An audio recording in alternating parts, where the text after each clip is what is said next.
네, 여러분 반갑습니다. 반갑습니다. 네, 환경 전 시간에 이어서 95페이지 보살 십주품에서 전 시간에 이어서 이제 보살은 10가지 가르침을 듣고 믿음을 결정하여 흔들리지 않는 마음을 얻습니다. 만약 부처님을 칭찬하거나 비방하는 말을 들어도 마음은 부처님의 가르침 안에 안정되어 있어서 움직이지 않습니다. 그러니까 우리가 이제 내 안에 통팔식을 끊어서 내 안에 불성이 안주해 있으면 뭐 어떤 사람들이 부처님을 칭찬하거나 비방하거나에 거기에 조금도 동요가 없다는 거죠. 왜냐하면 그것은 중생의 분별 작용이기 때문에 거기에 끄달려가지 않는 거죠. 그리고 또 어떤 사람이 내가 이제 통팔식으로 왕왕해 있을 때는 누가 나를 칭찬하면 기쁘고 누가 나를 헌다면 뭐 화가 나고 이런데 이제 우리가 내 안에 본래 부처인 불성을 만나기만 하면 누가 나를 칭찬한다고 하여서 이제 기쁘거나 나를 모함하고 험악한 욕을 하고 나쁜 말을 악한 말을 하더라도 그런 동요가 없어요. 좋고 나쁘고 동요가 없고 단지 이제 속가 사람들이 자기의 마음의 그거에 따라서 어느 때 어떤 모습에서 스님을 보고 찬사를 보내죠. 스님이 큰 스님같이 보여요. 스님이 외모가 정말 보기 좋아요. 내지는 외모가 나빠 보여요. 또 뭐 훌륭한 스님처럼 안 보여요. 이렇게 하더라도 거기에 조금 더 이제 미혹하니가 자기 미혹한 마음에서 흔들리고 말하는 거에 절대 거기에 동요가 되지 않는다는 얘기죠. 그저 저렇게밖에 이제 분별할 수 없는 그 미혹을 아파하는 거죠. 그래서 이제 뭐 스님을 칭찬한다고 해서 기쁜 게 아니고 아픔이 있는 거죠. 그래서 이제 원래 우리가 부처님께 공양할 때, 불보살님들께 공양할 때 찬탄 공양을 하죠. 찬탄 공양은 지장보살님께는 지장경, 관세음보살님께는 관음경, 아미타불 부처님께는 아미타경 이렇게 경전을 큰 소리로 가장 곱고 가장 내가 마음을 가다듬은 마음의 목소리로 청아한 목소리로 내어서 정성껏 읽는 게 찬탄공양이에요. 그런데 이제 거기 누가 이제 속가 사람들이 잘 모르니까 스님을 칭찬하는 것도 그 사람의 이제 잘못된 분별이에요. 감히 스님을 칭찬할 수 없어요. 칭찬한다고 해서 스님이 거기에 기뻐하거나 뭐 그게 없어요. 예를 들자면 여러분이 사람인데 저기 개구리가 칭찬한다고 기쁘겠어요? 안 기쁘죠? 네, 세계가 다르기 때문에. 세계가 다르기 때문에. 그러나 우리는 업을 벗기 위해서 불처님께, 불보살님께 천탄 공양을 이제 하죠. 근데 우리가 이제 그 내 안에 본래 나의 불성을 만나기 전에 공부하는 과정 중에 어떤 누군가가 나를 칭찬한다 해도, 나를 폄하한다 해도, 내가 이제 거기에 흔들리지 않아야 되는 거고. 이제 그렇죠. 그래서 이제 누군가가 이제 그 스님 외모를 보고 칭찬하는 걸 상이죠, 상. 그래서 이제 스님을 외모를 보고 보기 좋다고 이렇게 말을 하는 거를 스님들이 이제 못하게 하죠. 그것도 못하게 하고 나쁘게 말하는 것도 못하게 하고. 그러니까 이제 우리가 이제 부처님 가르침에 진실된 내 안에 불성이 안주하면 그렇게 된다는 거죠. 그래서 진리를 찬탄하거나 비방하는 말을 들어도 마음은 부처님의 가르침 안에 안정되어 있어서 움직이지 않습니다. 그러니까 이미 내가 내 안에 불성이 들어가면 중생세계의 그 모든 것은 다 부질없기 때문에 거기에 내가 기뻐하거나 노여워하거나 안 한다는 거죠. 그래서 보살의 행하는 진리를 찬탄하고 또 비방하는 말을 들어도 마음은 부처님 가르침 안에 안정되어 있어서 흔들리지 않습니다. 중생의 수는 유한하거나 혹은 무한하다는 말을 들어도 마음은 부처님의 가르침 안에 안정되어 있어서 흔들리지 않습니다. 그러니까 미혹한 무리가 많다거나 적다거나 한다 한들 거기에도 동요하지 않는다는 거죠. 중생은 더럽혀져 있다든가 혹은 더럽혀 있지 않다는 말을 들어도 마음은 부처님의 가르침 안에 안정되어 있어서 흔들리지 않습니다. 또 중생은 구원하기 쉽다 혹은 구원하기 어렵다고 하는 말을 들어도 마음은 부처님 안에 안정되어 있어서 부처님의 가르침이라는 것은 진리를 말하는 거죠. 내 안에 깊은 진리는 이미 중생세계의 모든 찰나찰나의 매 순간의 모든 형상들은 이미 미혹해요. 그래서 미혹한 그 소리를 냈을 뿐인 거지. 그게 아름답게 들리지 않고 아픔으로 남는다는 거죠. 구제해야 되겠다. 저런 미혹을 깨줘야 되는데 이렇게 늘 미혹을 연민하는 아픔만이 남아있다는 거죠. 그래서 진리의 세계는 유한하다거나 혹은 무한하다고 하여도 마음은 부처님의 가르침 안에 안정되어 있어서 흔들리지 않습니다. 세계는 생성되어 있거나 혹은 파괴되어 가고 있다고 하여도 마음은 부처님의 가르침 안에 안정되어 있어서 흔들리지 않습니다. 세계는 실제한다거나 혹은 실제하지 않는다 하여도 마음은 부처님의 가르침 안에 안정되어 있어서 흔들리지 않습니다. 이렇게 이제 10가지의 어떤 상황을 전개시켜 주고 그 어떤 거에도 흔들리지 않는다. 이제 그걸 말하는 거죠. 그래서 불자들이요, 이 보살은 10가지 덕목을 익혀야 합니다. 이제 흔들리지도 않지만 10가지의 덕목을 지켜야 된다. 즉 존재하는 모든 것은 모습이 없는 것이며, 그러니까 우리가 우주 만물의 실상, 눈으로 보이는 상이 있죠. 그것은 실제로 원자 분자를 분리해서 보면 사실은 본질이 없는 거죠. 그냥 인연 화합에 의해서 나무가 있고 여러 가지 식물들이 있고 우리 인간도 여러 가지 모습으로 있지만 잠시 인연 화합으로 있는 거지 실제로 주체가 되는 게 없다는 거예요. 그러니까 이제 다른 말로 하면 중생세계의 모든 중생의 짓거리는 헛개비와 같다. 그래서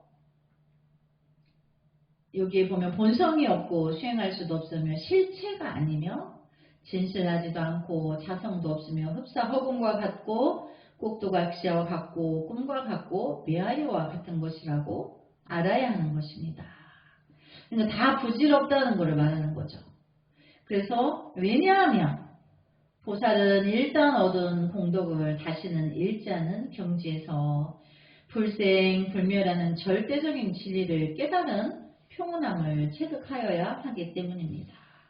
그러니까 우리가 내 안에 자성을 만나고 삼매와 직연을 닦아서 일체의 중생의 미혹과 부처님 세계의 진리를 알아요. 그래서 보살 행을 할 때 미혹한 사람을 구제하고자 그 세계에 뛰어들 때 일단 내가 부처님의 진리의 세계를 알았는 것은 그걸 공덕이라고 해요. 그래서 일단 얻은 공덕을 다시는 잃지 않는 경지에서, 그러니까 부처님의 진실은 뭐라고 그랬죠? 우리가 무주상보시를 실천적으로 한다 그랬죠. 대자대비한 마음으로 미혹을 보며 깨우쳐주고자 이제 원대하게 그거를 들어설 때 불생불멸하는 절대적인 진리를 깨달은 평온함을 체득하여야 하기 때문입니다. 근데 불생불멸한다는 거는 이제 우리의 그 불법의 원리는 생사를 해탈하는 거야. 생사해탈. 우리가 사람들이 죽음을 두려워하죠. 근데 사실은 죽음이라는 것은 없는 것이다. 왜냐하면 이렇게 스님이 방금 말하는 이 원리를 또렷이 알아듣는 그 광음모살님의 영혼은 우주가 생성될 때부터 있었는데 그 영원한 진리인 거죠. 근데 미혹한 통팔식의 그 업의 두께가 눈이 저 산꼭대에서 눈 한 주먹을 굴리며 아래로 가서는 집채만해지는 것처럼 업이 두꺼워서 자기가 본래 부처인 것을 못 알아봤을 뿐인 거지. 본래 이제 멸한 적도 없어. 불생.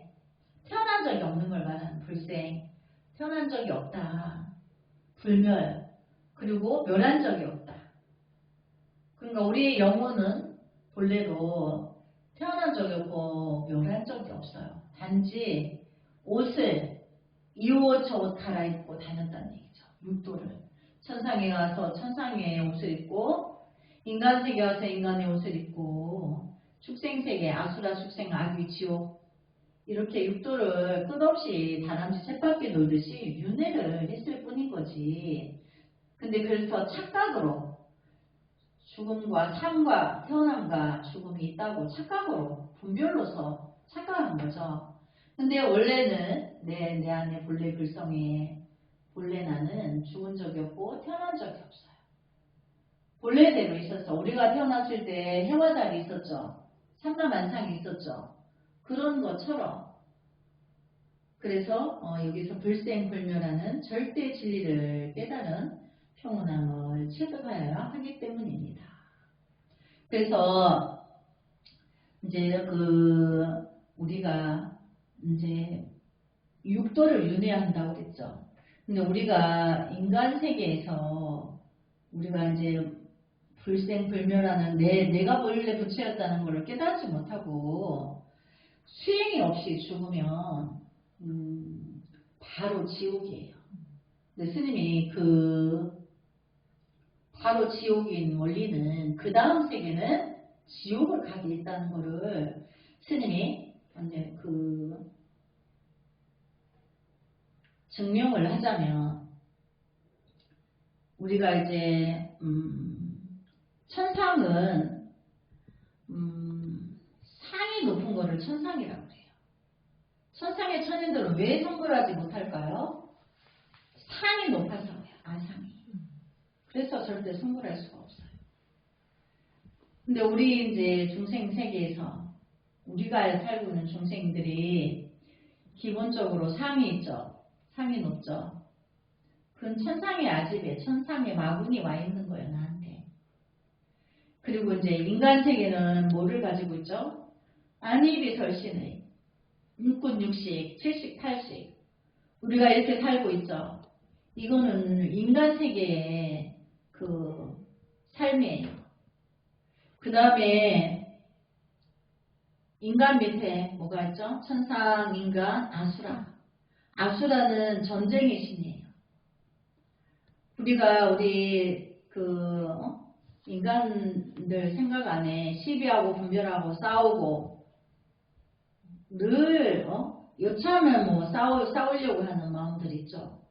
그래서 이제 뭐 분쟁이 일어나죠. 뭐 소송도 걸고 막 그래.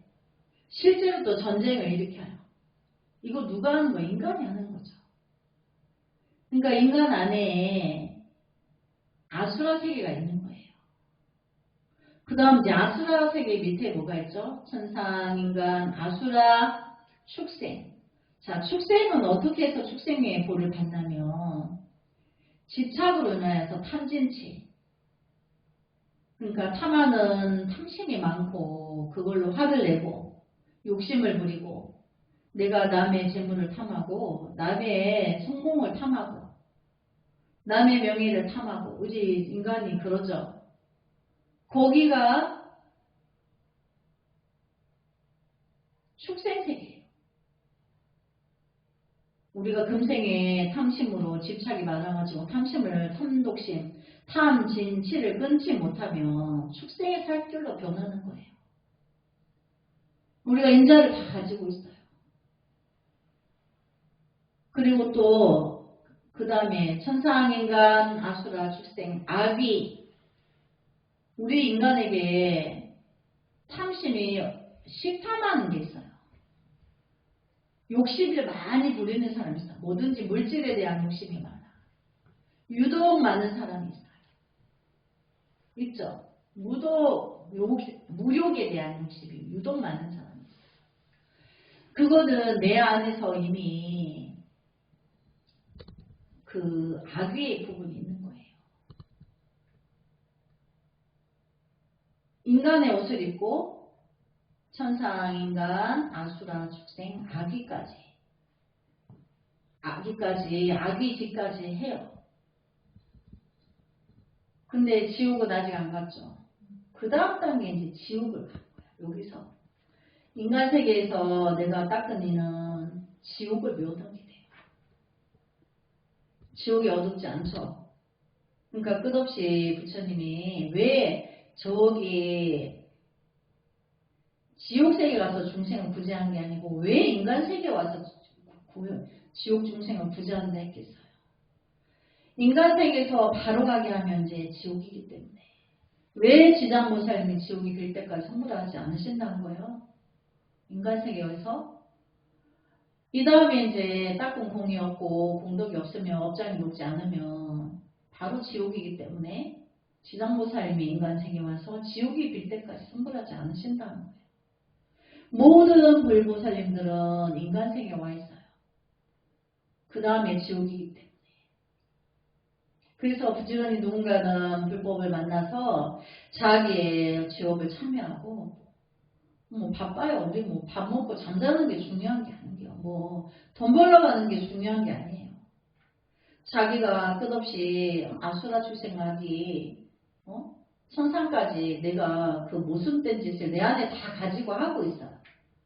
그 다음에 내가 이제 이걸 참여하지 않고 아미타불 부처님께 나와 같은 미혹한 이들을 함께 성불해서 극락세계 함께 가겠다는 소원이 없으면 바로 이제 그 다음 지옥을 디디게 되는 거죠. 그래서 이제 우리가 인간 세계에서 깨달아야 될 것은 이제 그건 거죠. 불생불멸하는 절대 진리는 내가 본래 로부터 원래 내가 태어난 적이 없고 죽은 적이 없는데 착각으로 육신을 바꿔 입을 때마다 죽는다고 착각하는 거죠. 근데 그런 죽음은 있지도 않는다는 얘기죠. 왜? 죽어서 공부 안 하고 죽어서 이제 지옥이에요. 인간 세계 그 다음 지옥이에요. 우리 이거를 모르는 이들이 너무나 많죠.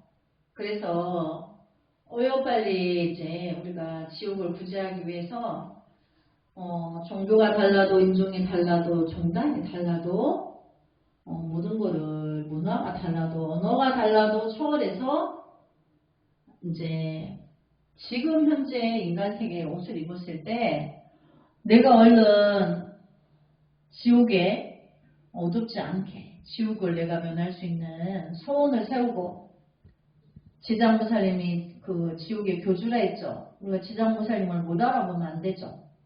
지장보살님 전에 참여하고 모두를 지장보살님 세계로 이끌어서 간생보살님 세계도 알고 또 미륵부처님 세계도 알아서 업장소멸하는 과정을 거쳐서 축생세계도 구제해서 함께 극락세계 왕생하는 날을 가야 되는 거죠.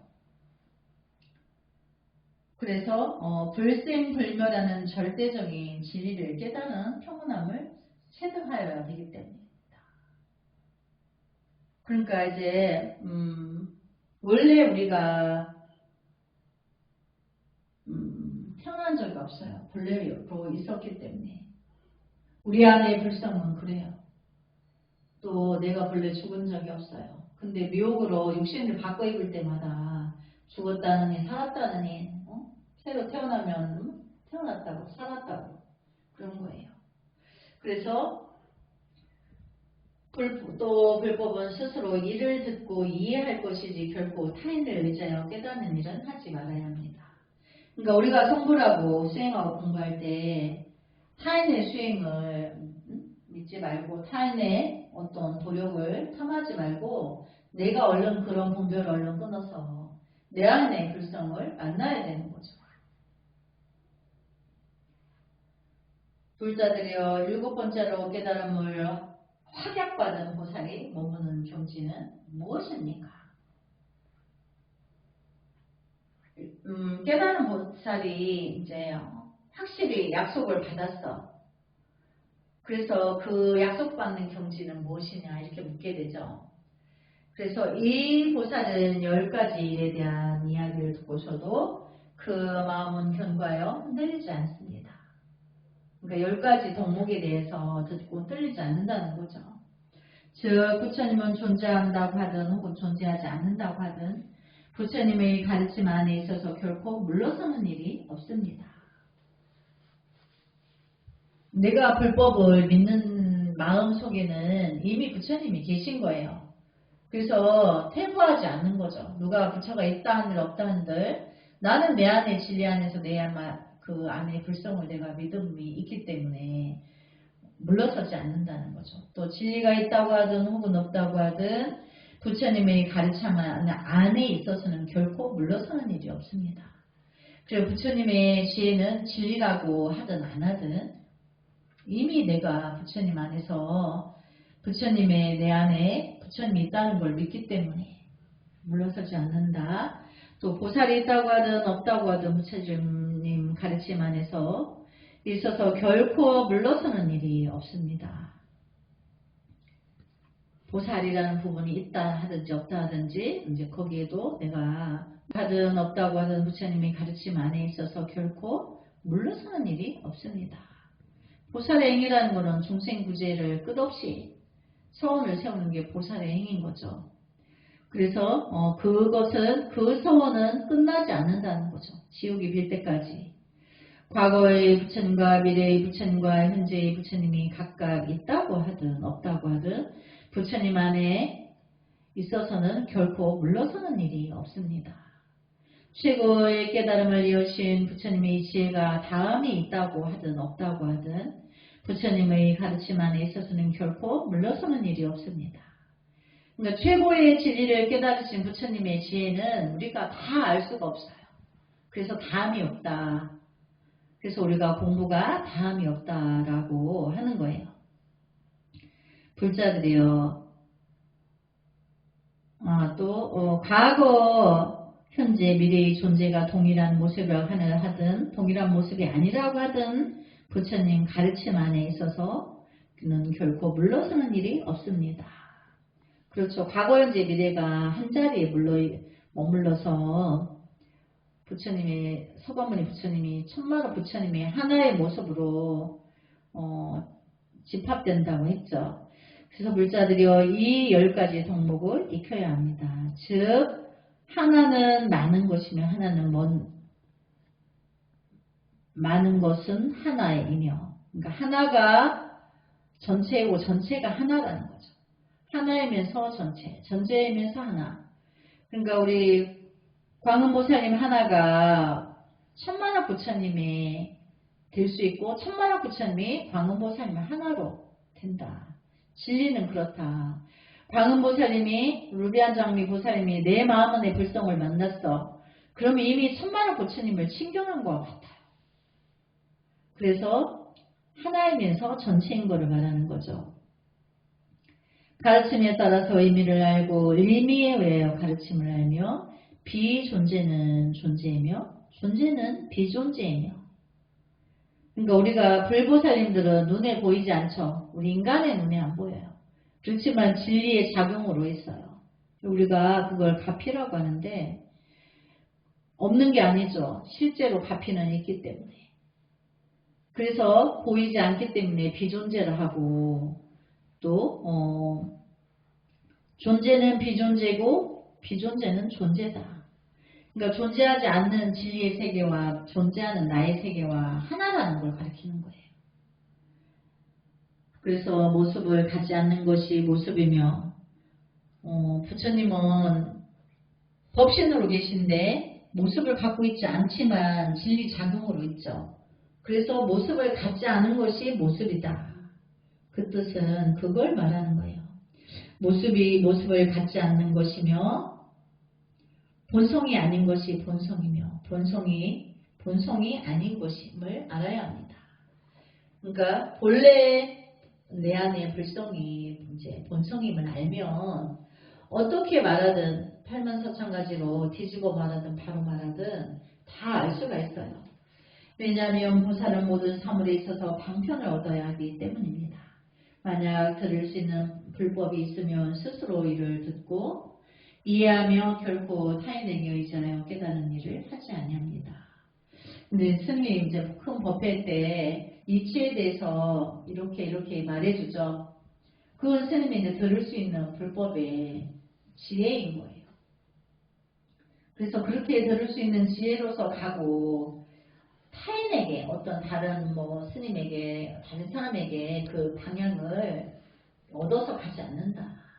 그러니까 내 안의 불성에서 제시한 방향대로만 가는 거지 타인에게 의지해서 가지 않는다는 걸 말하는 거죠. 모든 불자들이여 여덟 번째로 보살이 머무는 동진주라 하는 것은 무엇입니까? 보살은 10가지 사물에 있어서 마음을 안정할 수 있습니다. 즉 마음과 말과 행위에 있어서 청정하게 되고 뜻대로 생을 받으며 중생의 마음과 바라는 것과 본성과 업을 알고 세계의 생성과 소멸을 알며 초인적인 힘은 자유사자여 장애를 받는 일이 없습니다. 우리가 나의 불성을 만나게 되면 이렇게 된다는 거죠. 초인적인 힘을 자유사제로 내가 알고 싶은 거 보고 싶은 거 뜻대로 다 된다는 거죠. 불자들이여 이 보살은 10가지 덕목을 익혀합니다. 즉 모든 부처님의 나라를 알고 관찰하고 진동하며 지속하고 모든 부처님의 나라와 그 밖의 모든 세계에 이르러 헤아릴 수 없는 진리를 응답하고 초인적인 힘에 의하여 온갖 모습을 나타내며 무량한 음성을 이해하고 한 생각 안에 무수한 모든 부처님을 공경하고 공양하는 것을 익혀야 합니다. 왜냐하면 보살은 여러가지 방편에 의하여 모든 법을 완성하여야 하기 때문입니다. 그래서 내가 내 안의 불성을 만나면 부처님 나라를 알고 관찰도 되고 그 밖의 모든 세계에 이제 헤아릴 수 없는 진리의 문답, 진실은 무엇이냐 이거를 내가 의문을 갖는 동시에 답이 들어와요. 이건 뭐지 저건 뭐지 어째서 그럴까 이렇게 하는 찰나에 이미 답이 들어와요. 이제 그런 거를 음성을 이해하고 또 그 지혜는 중생세계에는 방편이라고 했죠. 이제 그렇게 해서 완성하게 된다. 만약 들을 수 있는 사람은 스스로 진리를 듣고 이해하며 결코 타인에게 의지하여 깨닫는 일을 하지 않습니다. 근데 이제 스님이 여러분이 이제 그 무공기도에서 목소리는 내가 못 듣는데 선몽을 봤죠. 우리 광음보살님이 이제 내 몸에 붙는 원리가 종아리에 그 순환이 막힌 데서 있다. 근데 그거를 하고 나니까 이제 부은 게 빠진 거죠. 그러니까 그게 내가 윗세계의 진리와 윗세계의 진리는 우리 현세에게는 신통이에요. 그리고 방편이기도 하고. 그래서 요번에 이제 7일 동안 광음보살님이 기도하면서 내가 그 답을 얻은 거죠. 그렇게 그 한 가지 부분이 내한테는 굉장히 절실한 부분이기 때문에 이제 내가 그렇게 이제 꿈에서 그 이치를 가르친 거를 법을 받는다 그래요. 근데 그 법은 진리인 거죠. 여기서 말하는 부처님의 진리고 지혜인 거예요. 그러면 이렇게 내가 이제 해서 누군가에게 이 법을 베풀어야 되죠. 그러니까 우리가 나이 먹은 우리 동일 때 나이를 먹은 사람들은 다 똑같은 병을 가지고 있어요. 기맥이 막혀서 소통이 안 돼서. 중점적인 것은 이제 광음보살님이 이제 법을 받은 진리는 종아리에 있다는 걸 가르쳐 주는 거죠. 거기를 이제 부지런히 여러 사람에게 내가 직접 몸소 그거를 해줘서 3일 일주일 이런 걸 내가 해주기도 하고 누군가에게는 자기가 직접 할 수 있도록 그런 걸 해주기도 하는 거 이거를 법보시라고 하는 거예요. 그러니까 우리가 이제 그 경전 법보시를 봤죠. 그러니까 이제 그것은 왜 그러냐면 나의 손만 부모가 중계를 해탈하고 다 극락왕생 하시기 위해서 과거 전생의 분들이 살아계실 때 불법을 공부하지 못했어요. 그래서 법보시를 못하고 돌아가셨어요. 근데 그분들의 해탈을 위해서 부처님의 경전을 찍어서 나누어 주죠. 근데 그거는 2차적인 거예요. 그럼 1차적인 것은 무엇이냐? 이렇게 스님처럼 공부해서 부처님의 진리의 세계를 전달해 주는 거예요. 그래서 많은 대중을 이끌어주기 위해서 무주상무시가 실천적으로 가야 되는 거죠. 그리고 또 그 모든 유혹한 사람들이 기도해서 자기의 법을 받는 거예요. 그거를 부지런히 많은 사람에게 내가 베풀어 주는 거예요. 내가 직접 만져주기도 하고 멀리 있는 이에게는 본인이 직접 해봐라. 이렇게 3일 7일을 안내를 하는 거죠. 부지런히. 그것이 법보시예요. 그러니까 진정한 법보시에 대해서 사람들이 몰라요. 그냥 경전을 찍어서 우리 집 가족들 소원 성취하게 해주세요. 그래가지고 가족들 이름 다 찍어가지고 책을 나눠주면 그게 법보시가 되는 줄 아는 거예요. 근데 사실은 직접 공부해서 직접 체달아서 내가 직접 그 진리를 펼치는 게 법인 거죠. 근데 내가 여러 사람에게 아낌없이 그 법을 펼 때 나의 업이 소멸이 되는 거예요. 그럼 그게 뭐죠? 공덕이죠. 공덕은 죄를 녹인다 했죠. 그냥 내가 조건 없이 그냥 해주는 거예요.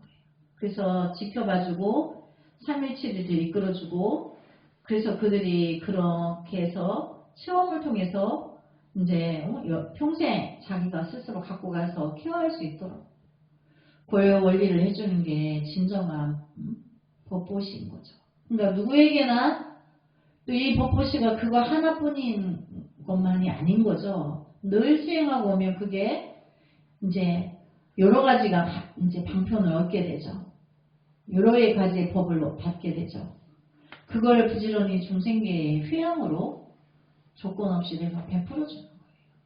그래서 공덕은 죄를 지운다.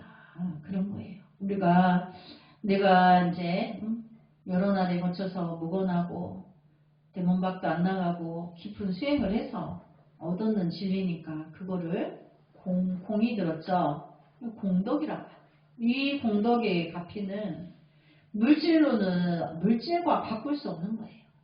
어떤 물질하고 바꿀 수 없고 이렇게 받은 원리를 광음보살님이 본인에게 있다 하나 내가 돈이 많아가지고 내가 사고 싶어도 살 수가 없어요. 훔쳐갈래도 못 훔쳐가. 팔려야도 본인이 팔고 싶어도 못 팔아. 나에게 영원한 법인 거예요. 근데 이거를 어떻게 물질로 바꿀 수 있냐 말이죠. 물질로 바꿀 수 없는 거죠.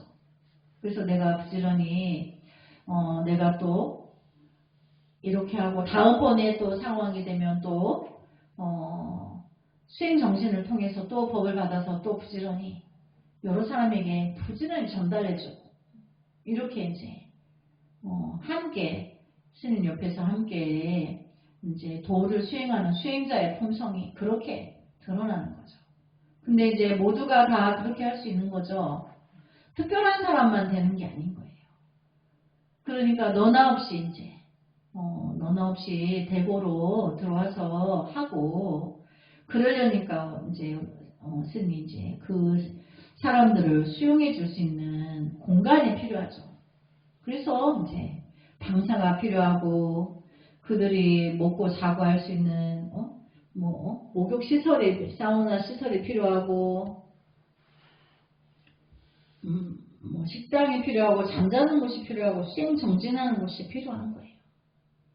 그래서 그것을 많이 부지런히 많이 이끌어줘야 되는 거죠.